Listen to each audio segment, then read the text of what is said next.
안녕하세요. 상상특허법률사무소의 김지영 변리사입니다. 우선 지난달 59회 변리사 최종 합격자 발표가 있었는데요. 이번에 합격하신 분들 모두 고생 많으셨고 정말 축하드립니다.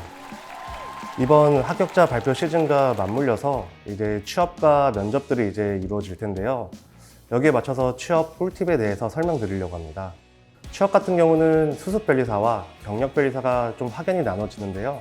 공통된 사항은 이제 서지사항이라고 해가지고 뭐 사진이라던가 이름, 학벌 뭐 이런 것들이 쓰여지는 부분이 있고, 그리고 수습 변리사는 그 뒤에 자기소개서가 붙고, 경력 변리사는 대부분 뒤에 경력 기술서라는 부분이 붙습니다. 자기소개서라는 거는 아까 말씀드렸듯이 수습 때만 쓰게 된다고 보시면 될 것 같아요.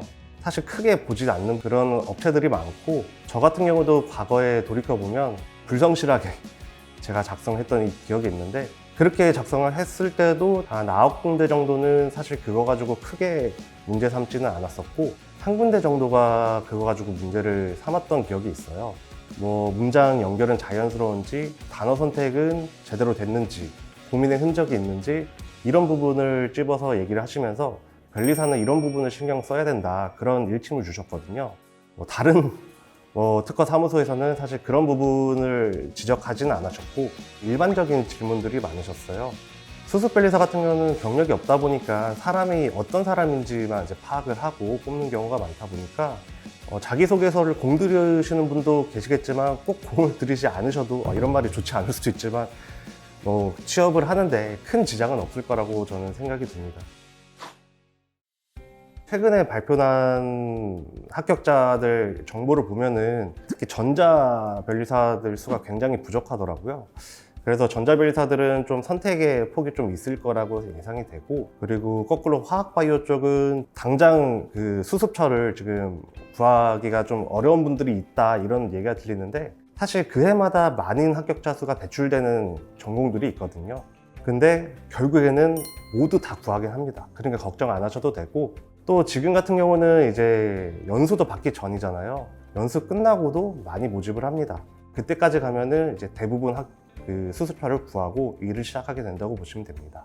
면접 때는 이제 일반적인 얘기를 물어보시니까 거기에 이제 뭐 결격 사유가 되지 않는 비윤리적인 이런 대답만 안 하시면은 크게 문제는 되지 않고요.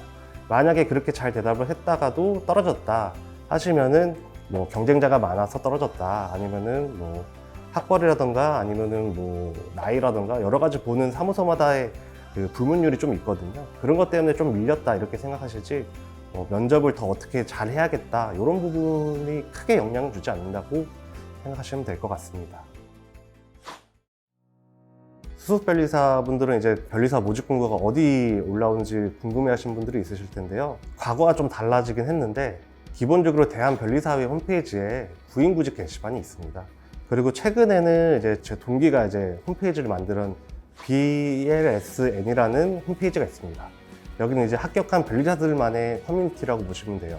최근에 만들어진 홈페이지지만 변리사들만 모여 있다 보니까 생각보다 활발하게 정보 교류가 되고 있고, 구인구직 모집글도 보통 대한변리사회랑 BLSN 두 군데는 기본적으로 올라온다고 보시면 될 것 같습니다.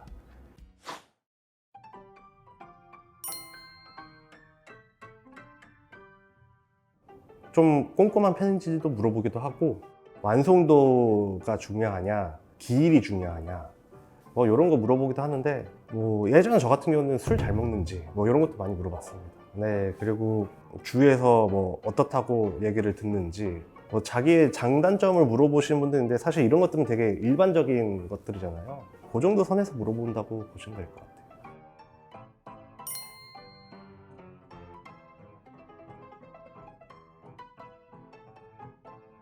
하는 업무가 완전 달라요. 대기업에 들어가서 특허 파트에 있는 것과 사무소에 있는 것과 완전 다르거든요. 사실 이런 대기업의 특허팀은 대부분 수습은 안 뽑습니다, 아예.